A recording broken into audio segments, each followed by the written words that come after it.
Hepatitis is the inflammation of the liver, which is the organ responsible for filtering toxins from the body, producing bile for digestion, and producing proteins and clotting factors. The most important cause of hepatitis worldwide is viruses, of which there are 5 main types: A, B, C, D, and E. Hepatitis B and C are major health challenges globally, affecting over 300 million persons worldwide. The suspicion of hepatitis may be a challenge, as there are typically no symptoms. However, if infected, non-specific symptoms may include decreased appetite, nausea, vague abdominal discomfort, jaundice or yellow eyes, and abnormal liver function tests. If not treated, hepatitis of any type can lead to cirrhosis and liver cancer, which leads to over 1 million deaths worldwide. If you suspect you may have been exposed to the virus that causes hepatitis, talk to your doctor today and get tested. This public service announcement is brought to you by the Public Hospitals Authority in conjunction with the Medical Association of the Bahamas and the Broadcasting Corporation of the Bahamas. Your #1 team in the North. Only the sun covers the Bahamas better. And that's going to do it for us here in the North. I'm Raven Davis. I'm Shane Stubbs. Thank you so much for tuning in. Here's a live look at the Bahamas tonight. They're coming your way next.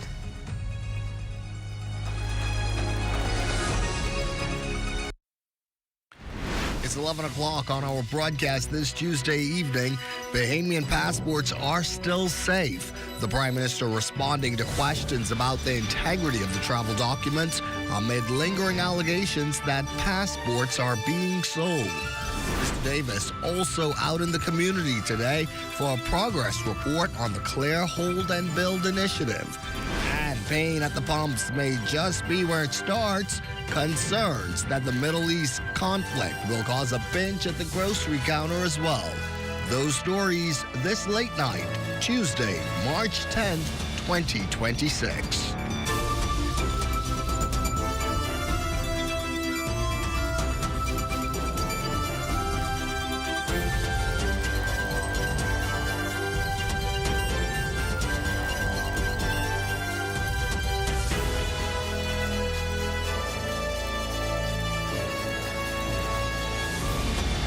The Bahamas tonight at 11. The final word starts now.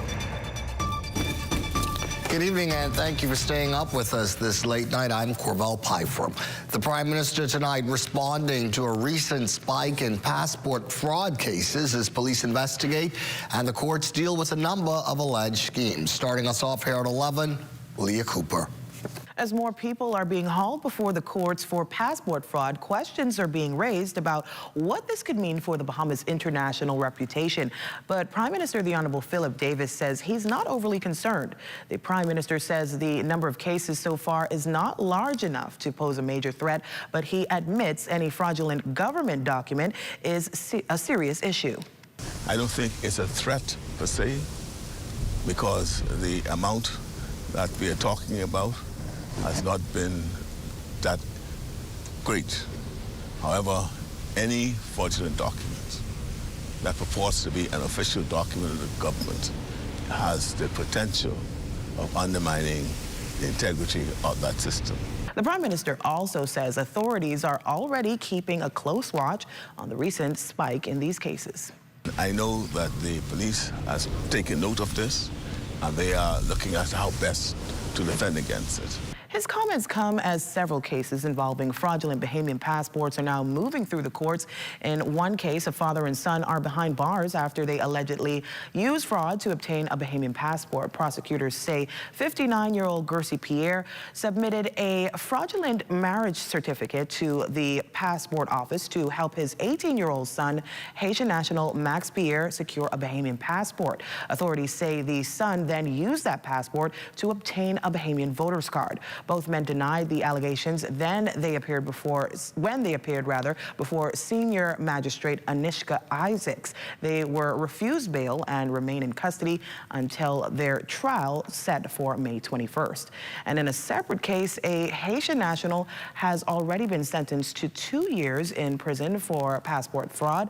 He changed his plea to guilty after investigators discovered he used a forged certificate of registration to obtain a Bahamian passport passport, which he then used to get a Bahamian voter's card.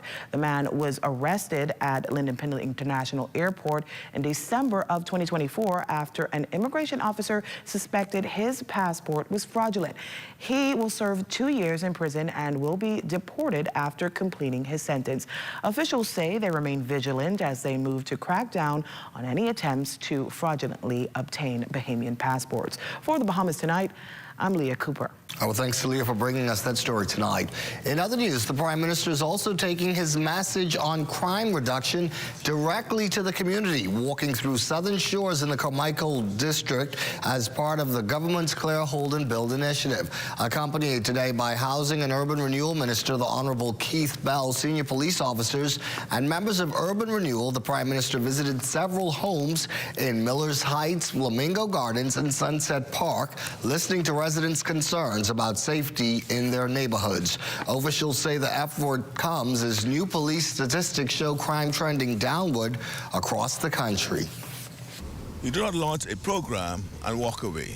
You come back, you listen, and you build on what is working. The numbers tell us we are moving in the right direction. Homicides are down 26%. Armed robberies are down 39%, and down 71% from that peak. Housebreakings have been cut nearly in half. Overall major crime across the country is down 15%. Those are the official figures from the Royal Bahamas Police Force. We are breaking the back of crime in the Bahamas, and it happened because we invested. Foreign Affairs Minister, the Honorable Fred Mitchell, in London this week, attending several high-level meetings. One of them, the 12th Annual United Kingdom Caribbean Forum, which opened today. The event features foreign ministers of CARICOM, Cuba, the Dominican Republic, and the United Kingdom discussing trade and investment, security cooperation, regional development, as well as a plan of action to guide UK Caribbean engagement over the next 2 years. Minister Mitchell used the opportunity to shed more light on regional security, specifically when it comes to the rising violence in Haiti. Issue is now not only the question of the drugs passing through, but also the issue of migration pressures from Haiti as a result of the implosion in that country on the political side. And we have invested, CARICOM has invested significant resources in seeking to assist the people of Haiti to resolve those political problems, because ultimately that's the solution to the issues of migration and the knock-on effects. And we, all of us in CARICOM, continue to support those efforts and will continue to support those efforts, because Haiti is an integral part of CARICOM. We support them and want the country to succeed. Over in Grand Bahama, attendees of last night's town hall meeting in Freeport given an opportunity to listen and even comment on the recent arbitration ruling between the government and the Grand Bahama Port Authority. It was again an opportunity for the Prime Minister to reiterate the government's case that the old way of doing business on that island is over and a new era is beginning. Shalia Rule from our Northern Service reports. Town hall meeting held to provide clarity on the recent tribunal ruling drew a large and engaged crowd with supporters from across the political spectrum, filling the room to hear directly from Prime Minister Philip Davis and legal experts about the outcome of the arbitration involving the Grand Bahama Port Authority. During the session, panelists carefully outlined each claim and counterclaim presented before the tribunal, giving residents a clearer understanding of what the ruling means. But it was a heated meeting that left those in attendance heckling members of the opposition, and the Prime Minister firmly pointing out who succeeded in this meeting and who did not.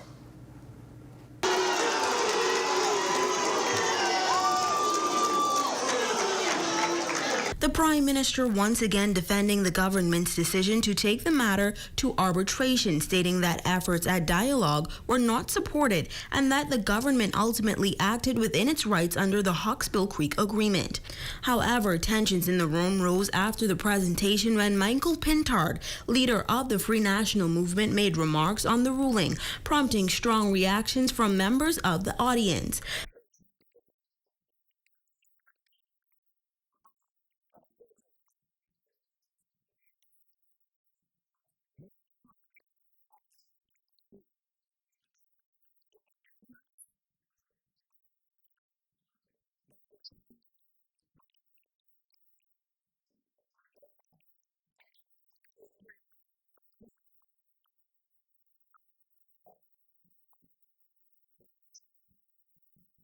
The crowd reacted.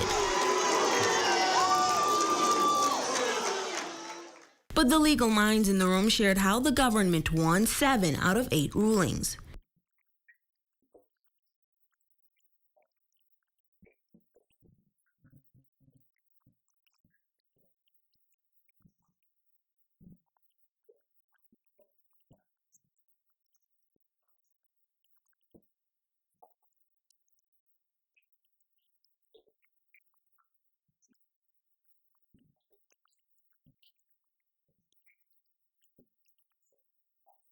For attorney Ernie Wallace, he also weighed in, sharing his thoughts on the arbitration ruling.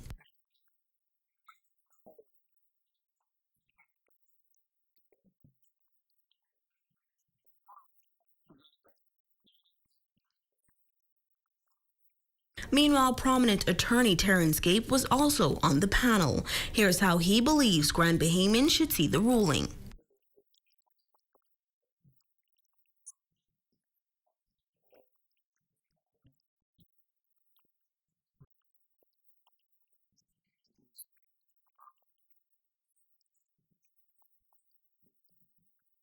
Now, the tribunal held that the government was in breach with the Hawkesbill Creek Agreement on one claim. That claim stating that the government failed to enact legislation to permit the Grand Bahama Port Authority to issue bylaws to regulate public health and safety, including environmental regulations in the port area.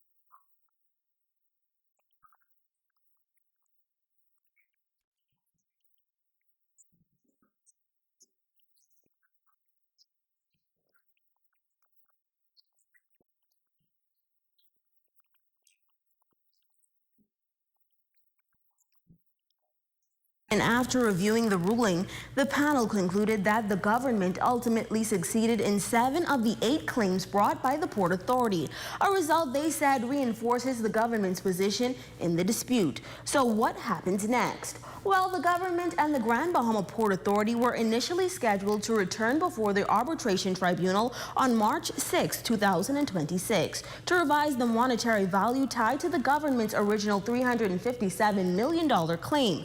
However, that hearing has now been postponed to allow the government additional time to consult with professional accountants and make further adjustments to the figure. Coming to you live in studio for the Bahamas Tonight, the Northern Edition, I'm Shalia Roll. Back to you.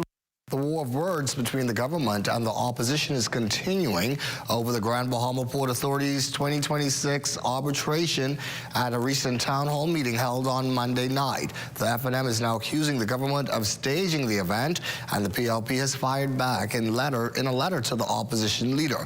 Our Sherelle Dames, also of our Northern Service, brings us that story. The back and forth between the government and the opposition comes in the wake of a town hall meeting in Grand Bahama addressing the recent arbitration ruling involving the Grand Bahama Port Authority. Following a heated exchange between attendees and members of the opposition during the meeting, the Free National Movement has since issued a statement responding to the developments surrounding the event. The Free National Movement is criticizing what it calls a politically staged town hall meeting. The party claims the gathering was organized and controlled by supporters of the Progressive Liberal Party, despite being presented as a public forum. Now, the FNM also accused the Office of the Prime Minister of interfering with its leader, Michael Pintard's remarks during the government's live stream of the meeting. The party says the town hall was organized after the government lost its arbitration case against the Grand Bahama Port Authority, where a $357 million claim was dismissed. According to the statement, the opposition is now calling on the government to disclose the full cost of the legal effort, while urging leaders to discuss and focus on economic opportunities for residents of Grand Bahama rather than what it describes as election time political tactics. Meanwhile, the Progressive Liberal Party is pushing back against the Free National Movement leader Michael Pintard over his comments on the the arbitration ruling. In a press statement, the PLP claims Pintard repeated talking points from the Port Authority and failed to represent the interests of Grand Bahamas residents. The party says the arbitration ruling confirmed the government's authority in Freeport and rejected most of the Port Authority's counterclaims. Now, the PLP also accused the F&M of historically protecting the interests of wealthy families connected to the Port Authority and criticized Pintard's performance at the town hall meeting. Now, the debate over the GBPA arbitration continues to spark conversation on the future of Grand Bahama. For the Bahamas Tonight, the Northern Edition, I'm Sherelle Dames. And in other news, the Chief Clerk of Parliament providing more insight on key pieces of legislation passed into law that play a pivotal role in enhancing the rule of law and democracy in the country. Fern Carey has more from the House of Assembly. The 2023-2026 parliamentary session saw a number of landmark pieces of legislation passed in the Parliament aimed at advancing the government's policy objectives and reform agenda. Among them, the Court Services Act, which came into effect on July 1st, 2024. It provides for the independence of the judiciary by establishing an independent body to manage its own administrative and financial affairs. Chief Clerk of Parliament David Forbes provides more insight on the significance of the legislation. When you talk about the separation of powers, which is very, very vital to any democracy, you cannot boast of having a democracy unless you have the separation of powers. And while we have always operated that way in theory, you then was having some encroachment. And so what was necessary is for the government to codify the separation in the law to let everybody knows where the lines are drawn. The Parliamentary Services Act also became law on July 1st, 2024, and is considered one of the greatest reform measures introduced to Parliament since independence. It enables Parliament to have more say in governing its affairs by placing the responsibility of the Parliamentary Service under the control and management of an independent Parliamentary Service Commission. Parliamentary Service Commission is responsible for hiring, promoting, training, and basically running, fundamentally saying, basically, this is how the parliamentary service is to run. The day-to-day running of the institution, of course, is done by the administrative staff at the House of Assembly, but we have the rules guide us too, and how far we could go and how far we can't go. And this has been a very active legislative session, with the government completing at least 95% of its legislative agenda. The 2023-2026 parliamentary session will come to an end once the House of Assembly is prorogued, indicating that a general election is imminent. For the Bahamas Tonight, I'm Fern Carey. Time for a quick break here, but when we come back, the ongoing feud in the Middle East could definitely mean a gas hike here. We'll have that story plus the day's other news. You're watching the Bahamas Tonight on 11. Stay up with us this Tuesday evening.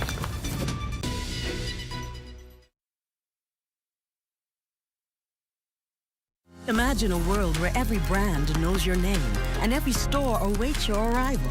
Elite shopping, travel where luxury is a lifestyle and every journey feels like home. Dine where every flavor is just for you, every table reserved, and every moment a taste of perfection. Make every big moment even bigger. Experience banking where wealth isn't just managed, it's maximized. Step into a world without limits.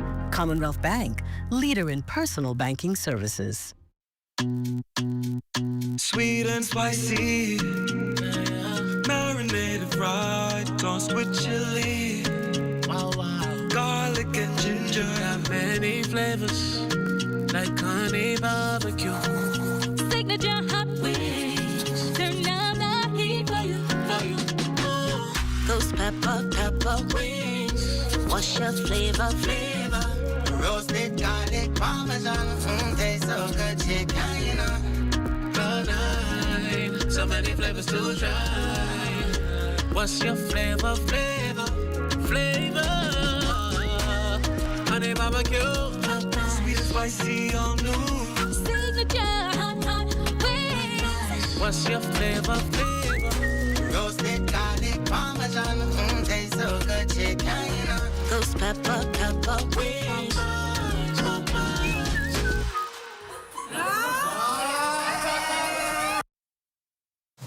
As we continue here, this late night fares rising across the globe with oil prices soaring amid the ongoing conflict now engulfing most of the Middle East.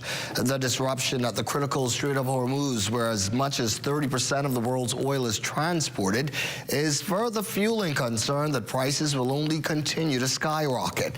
And here at home, gas retailers are cautioning drivers to brace for higher prices at the pump. Economics Affairs Minister Senator the Honorable Michael Alquita says the hope is that there is a swift resolution to the situation in the Middle East. And while the Bahamian government is closely watching and monitoring the developments there are also plans to meet with retailers. And that if the conflict persists and spreads, that would pose a problem. My hope, and I think the hope of most people in this part of the world, is that the conflict is resolved. And that as far as the energy aspect of it, we can see the flow of oil and petroleum open back up. In the last few days, a barrel of oil in the global market has spiked to more than $130, with that figure expected to continue soaring as long as the war continues. Alquita says it's not just at the pumps that consumers will feel the pain from this instability, but also in energy costs and potentially at the grocery store as well. 120, that's pandemic level or post-pandemic level price that would tend to trickle down not only at the pump, but, in terms of electricity and in terms of, services that businesses provide. And so if it persists, we have the potential of seeing costs go up. And so that's why I say we are hopeful that we don't see this pain, so to speak, immediately. And on a lighter note, a major boost for the University of the Bahamas' science and technology education, courtesy of SpaceX. The space technology company donated $1 million to support UB's innovation and applied research in science, technology, engineering, and mathematics. The funding will be used to help establish advanced laboratories and workshops where students and faculty will work to design and develop a nationally built satellite. The project monitors the country's coastlines and marine ecosystems, providing valuable data to help policymakers protect the country's environment. UB President Dr. Robert Blaine says the initiative will give students hands-on experience in cutting-edge technology while strengthening the country's pool of skilled STEM professionals. The partnership also supports UB's growing focus on small island sustainability and climate resilience while preparing Bahamian students for careers in science and innovation. The Bahamas tonight at 11 turns to sports next. Let's head over to Amajal with a preview of what's ahead. Day 2 of the BAISS Track and Field Championships. Details of that story and more coming up in sports.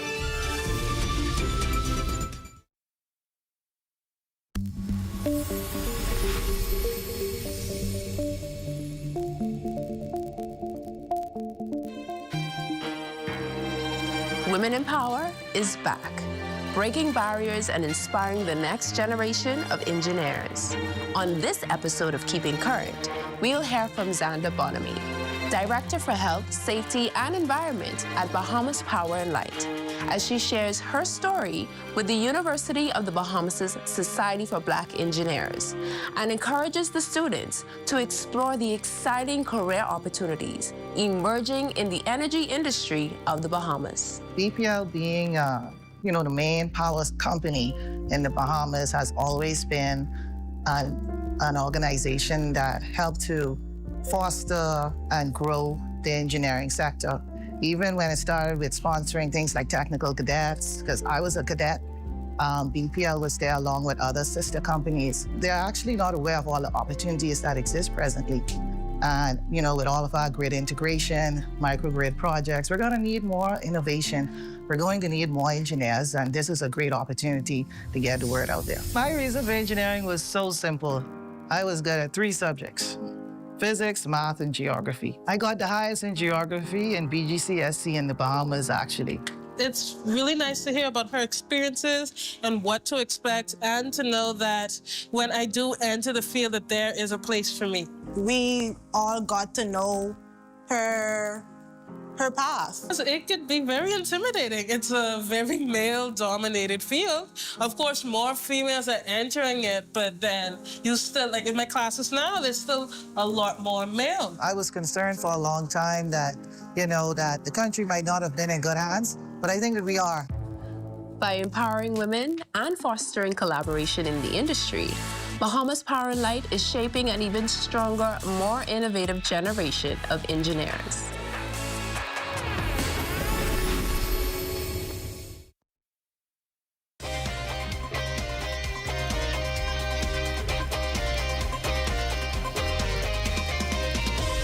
Welcome to your Tuesday Sports Check, everyone. I'm Amajal Knowles, topping sports. The BAI says track and field championships into day 2 as SAC would storm out to the lead after one day of competition. Several Carifta stalwarts impressing. A look at the footage. QC getting some points on the board in the boys under 13 1500 meters as Jadon Wright would easily take this race in 5:43.24. I was a little nervous at first since it was my first time, but at the end I feel good. Boys under 2110 meter hurdles finals. SAC's Jacario Wilson was dominant again, outclassing the field, winning in 13:48, significantly under both the Carifta and World Under 20 Athletic Championships qualifying standards. Well, I feel good. I did everything my coach told me to do. I just came out to compete for my school, and I did it. I broke the record. Under 20 girls 400 meter finals, another Carifta stalwart crossing the tape first. Alexis Roberts would take this race in 56:26. Boys under 17 400 meter SAC's Gerard Woodside just missed out on qualifying for the Carifta Games, but did break the BAISS record in the boys under 17 400 meters, crossing the tape in 49:09. The former record of 49:23 was set by Egan Neely of SAC last year. And speaking of Neely, the 4-time Carifta gold medalist from a year ago would take the boys under 20 400 meter crown, running a 48:67.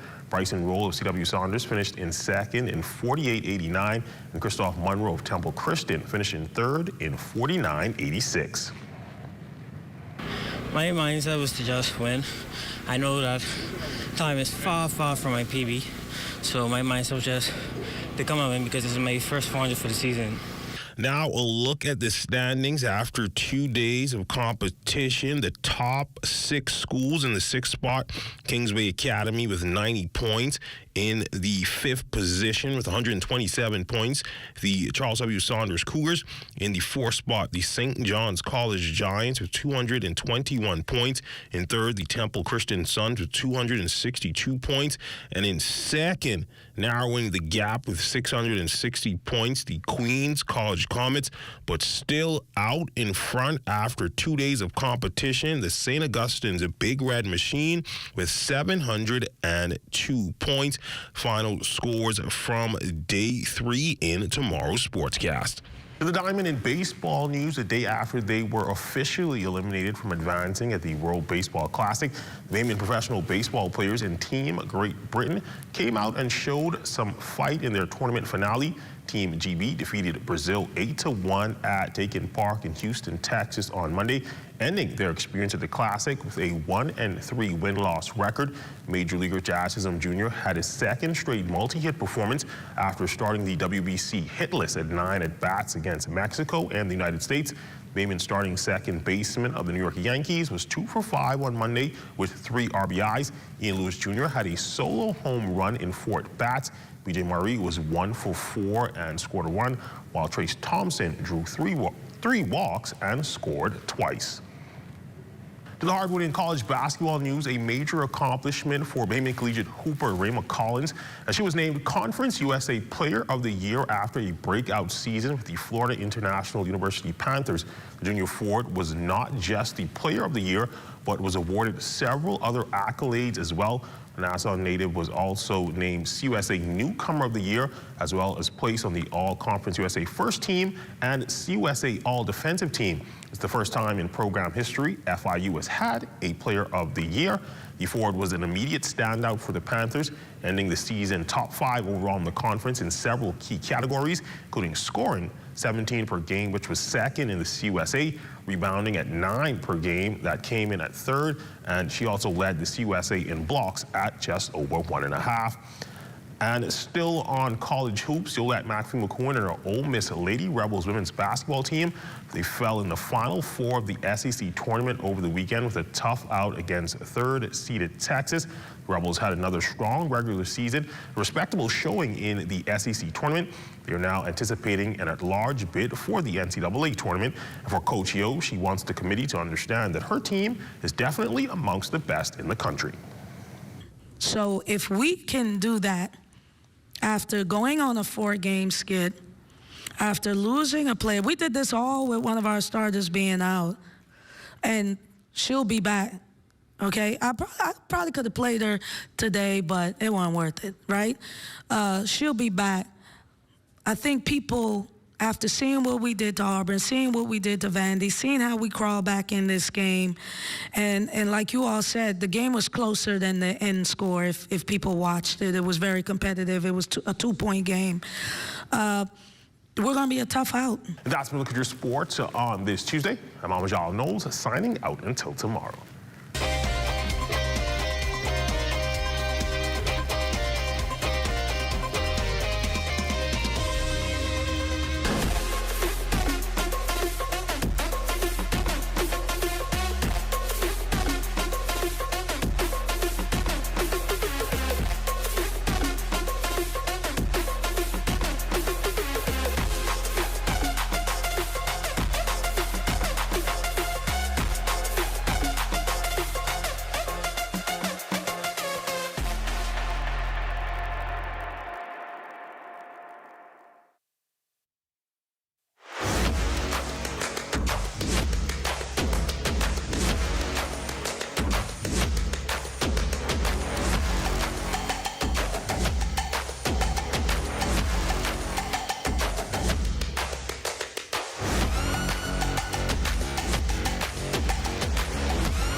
And just before we waltz on out of here this Tuesday evening, we want to check in with our Diane Dorset for a look at our late night weather forecast. Hello, Diane.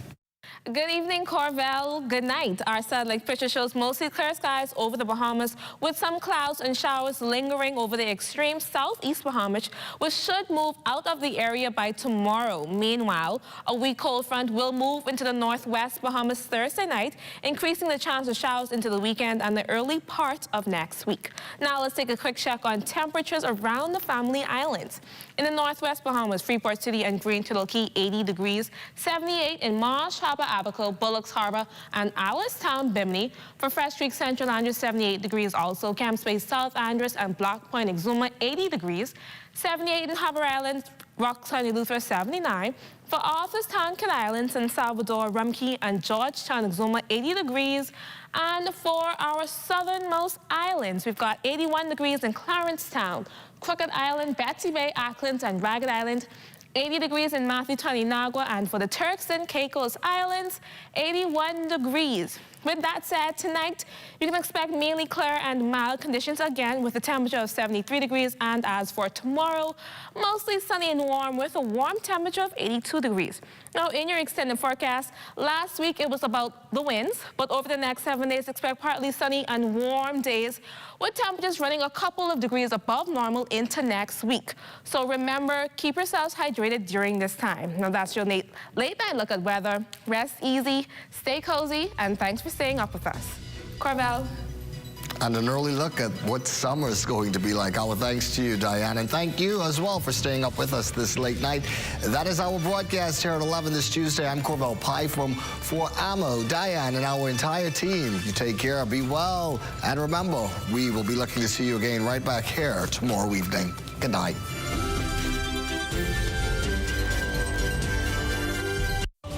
At Bahama Boulevard, I'm Sean Innes. This is ZNS.